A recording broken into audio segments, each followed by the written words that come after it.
23 বছর বয়সী বিষ্ণুপ্রিয়া, যে অফিস থেকে ছুটি নিয়েছিলেন তার দিদাকে শেষবারের মতো দেখার জন্য, বাড়িতে এসে তিনি ড্রেস চেঞ্জ করছিলেন দিদার অন্তিম সংস্কারে যাওয়ার জন্য।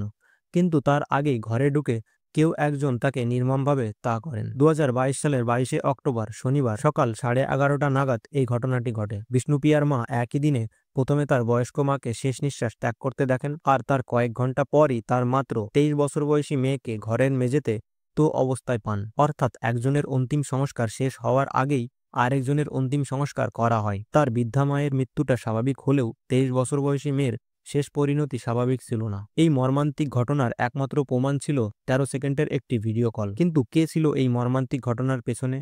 কেনই বা ঘটানো হয়েছিল এরকম ঘটনা, আর কিভাবে ঘটেছিল ঘটনাটি? সবার শেষে অপরাধীকে ধরার পর পুলিশ জিজ্ঞাসাবাদ করেন, কিন্তু বিষ্ণুপ্রিয়ার এই মর্মান্তিক ঘটনা নিয়ে অপরাধীর কোনো প্রকার আফসোস ছিল না। এমনকি তিনি খুশি হয়ে বলেছিলেন যে তার মাত্র 14 বছরের জেল হবে, আর 14 বছর পর তার বয়স হবে মাত্র 39। এতে বিশেষ কোনো ক্ষতি হবে না তার।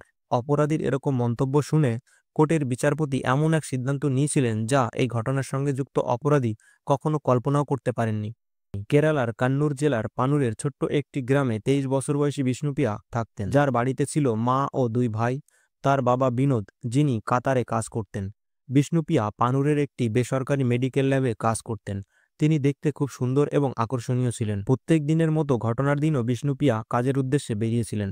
হঠাৎ তার মা ফোন করে জানান তার দিদা আর বেঁচে নেই, যত তাড়াতাড়ি সম্ভব সে যেন দিদার বাড়ি আসে। এই খবর শোনার পর বিষ্ণুপ্রিয়া অফিসে না গিয়ে বাড়ির উদ্দেশ্যে ফেরত যান এবং মাকে জানান যে বাড়ি থেকে ড্রেস চেঞ্জ করে দিদার বাড়ি যাবে। মাত্র 10 মিনিট দূরেই ছিল তার দিদার বাড়ি। বিষ্ণুপ্রিয়া দরজা খুলে ঘরে ঢুকতেই তার ফোনে একটা ভিডিও কল আসে। বিষ্ণুপ্রিয়া যখন ফোনটি রিসিভ করে তখন 23 থেকে 24 বছর বয়সী একটা ছেলে তার সঙ্গে কথা বলতে থাকেন।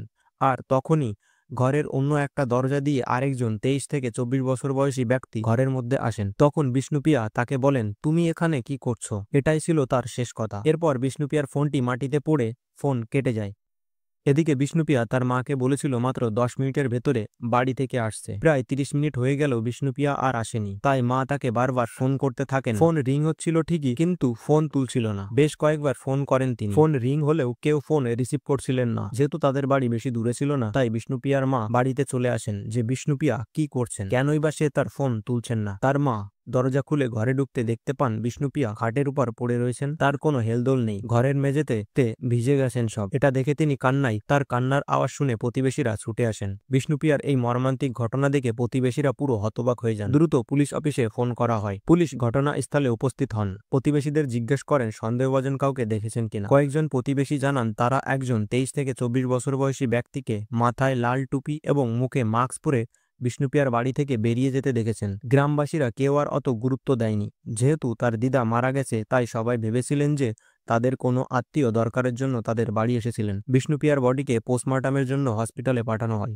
পোস্টমর্টমে জানা যায় যে তাকে কোনো ধারালো অস্ত্র দিয়ে তা করা হয়েছে। এর জন্য আগে থেকেই পরিকল্পনা করা হয়েছিল। তবে কেন আর কে ছিল ওই 23 থেকে 24 বছর বয়সী ব্যক্তি, যা পুলিশ অফিসারদের খুঁজে বের করা বাকি ছিল। বিষ্ণুপ্রিয়ার এই ঘটনায় পুলিশ কয়েকদিনের মধ্যেই অপরাধীকে ধরে ফেলেন। শুরুতে তদন্তের জন্য বিষ্ণুপ্রিয়ার মোবাইল চেক করা হয়। বিষ্ণুপ্রিয়া যে ব্যক্তির সঙ্গে ভিডিও কলে কথা বলছিলেন, পুলিশ তার সঙ্গে কথা বলেন। ওই ব্যক্তি জানান যে শ্যামজিৎ বিষ্ণুপ্রিয়ার সঙ্গে এরকম মর্মান্তিক ঘটনা ঘটাতে পারে। এটাই পুলিশের প্রথম সূত্র অপরাধীকে ধরার। এরপর বিষ্ণুপ্রিয়ার মোবাইল থেকে শ্যামজিতের নাম্বার পাওয়া যায়। পুলিশ অফিসারেরা শ্যামজিতের লোকেশন ট্র্যাক করে জানতে পারেন বিষ্ণুপ্রিয়ার বাড়ি থেকে মাত্র 15 কিলোমিটার দূরে তার লোকেশন দেখাচ্ছে। লোকেশন ট্র্যাক করে পৌঁছে যান সেই নির্দিষ্ট জায়গায়। সেখানে গিয়ে পুলিশ দেখতে পান শ্যামজিৎ তার বাবার হোটেলে কাস্টমারকে খাবার সার্ভিস করছেন। ওই হোটেল থেকে শ্যামজিৎকে গ্রেপ্তার করে পুলিশ স্টেশনে নিয়ে আসা হয় জিজ্ঞাসাবাদের জন্য।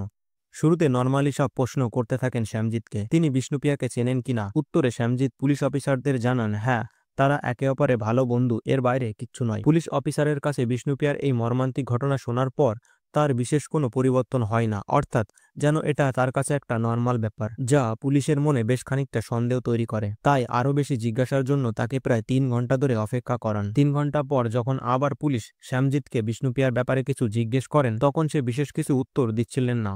এরপর অতিরিক্ত জিজ্ঞাসাবাদে শ্যামজিৎ স্বীকার করেন নিজের অপরাধ। তিনি বিষ্ণুপ্রিয়ার ঘরে ঢুকে তাকে তা করেছেন, আর এর জন্য গত 5 থেকে 6 মাস ধরে গভীরভাবে পরিকল্পনা করেছেন তিনি। শ্যামজিৎ পুলিশকে জানান কিভাবে ঘটনাটি ঘটেছিল। তার স্বীকার উক্তি শোনার পর পুলিশ প্রথমে ঘটনায় ব্যবহৃত অস্ত্র তদন্ত করতে শুরু করেন। সঠিক তদন্তের জন্য শ্যামজিৎকে নিয়ে যাওয়া হয় তার বাড়ির পাশেই একটা পুকুর, যেখানে ঘটনায় ব্যবহৃত অস্ত্রটিকে একটি পাথরে বেঁধে পুকুরের জলে ফেলে দিয়েছিল যাতে ওটা জলের নিচেই ডুবে থাকে। পুলিশ সেই অস্ত্রটাকে উদ্ধার করেন। শ্যামজিতের কথার সত্যতা যাচাই করার জন্য সিসিটিভির ফুটেজ চেক করেন তারা। সেখানে দেখতে পান ঘটনার দুদিন আগেই কুথুপুরামের একটি দোকান থেকে ধারালো ছুরি এবং একটি হাতুড়ি কিনেছিলেন শ্যামজিৎ। আসলে শ্যামজিৎ প্রচুর পরিমাণে ক্রাইম থ্রিলার মুভি এবং ওয়েব সিরিজ দেখতেন, যা পুলিশ তার ওয়েব ব্রাউজার হিস্ট্রি থেকে পেয়েছেন। আর এই ক্রাইম মুভি থেকেই ছক কষেছিলেন ক্রাইম করার। ঘটনার দিন 22শে অক্টোবর 2022 শনিবার শ্যামজিৎ যে ব্যাগ ব্যবহার করেছিলেন সেটা তার বাড়ির পাশেই একটা ঝোপের মধ্যে ফেলে দিয়েছিলেন। যেহেতু ঘটনাটা পরিকল্পিত ছিল তাই পুলিশকে বিভ্রান্ত করার জন্য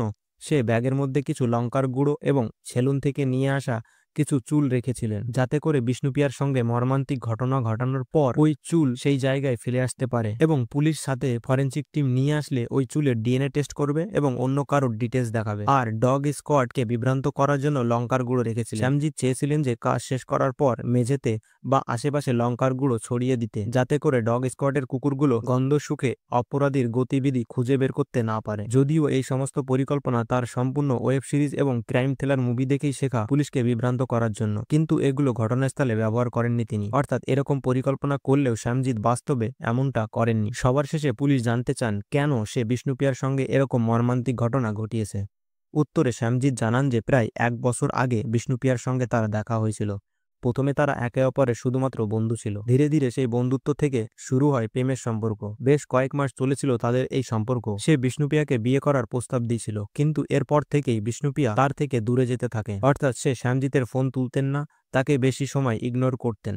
শ্যামজিৎ কিছু বুঝে উঠতে পারছিলেন না কেন বিষ্ণুপ্রিয়া তার সঙ্গে এরকম করছেন। উপায় না পেয়ে গোপনে বিষ্ণুপ্রিয়াকে ফলো করতে থাকেন এবং জানতে পান বিষ্ণুপ্রিয়া অন্য একজনের সঙ্গে সম্পর্কে রয়েছে, যার জন্য তাকে ইগনোর করছে। সবার শেষে বিষ্ণুপ্রিয়া শ্যামজিতের সঙ্গে ব্রেকআপ করে নেয়। আর এই ব্রেকআপ সহ্য করতে না পেরে পরিকল্পনা করে বিষ্ণুপ্রিয়াকে পৃথিবী থেকে সরান শ্যামজিৎ। পুলিশ অফিসারেরা শ্যামজিৎকে জানান এই ঘটনার জন্য তার কি সাজা হতে পারে তার কি জানা আছে। তখন শ্যামজিৎ পুলিশকে হালকা হেসে এমনভাবে উত্তর দেয় যেন এটা একটা সিম্পল ব্যাপার তার কাছে। শ্যামজিৎ জানান এই ঘটনার জন্য তার মাত্র 14 বছরের সাজা হবে। এখন তার বয়স 25 বছর। 14 বছর পর তার বয়স হবে মাত্র 39। সেজন্য এর বিশেষ কোনো ক্ষতি হবে না। আসলে বিষ্ণুপ্রিয়ার সঙ্গে এরকম মর্মান্তিক ঘটনা ঘটানোর পর তার কোনো প্রকার আফসোস ছিল না। কোর্টের বিচারপতি 2024 সালের 10ই মে খালাসেরির অতিরিক্ত জেলা শাসন আদালতে বিষ্ণুপ্রিয়ার সাথে মর্মান্তিক ঘটনা ঘটানোর কারণে শ্যামজিৎকে দোষী সাব্যস্ত করেন। এই কেসের চূড়ান্ত রায় ঘোষণা করা হয় 2024 সালে 13ই মে। 202 ধারার অধীনে অপরাধের জন্য তাকে যাবজ্জীবন কারাদণ্ড এবং 2 লাখ টাকা জরিমানা করা হয়।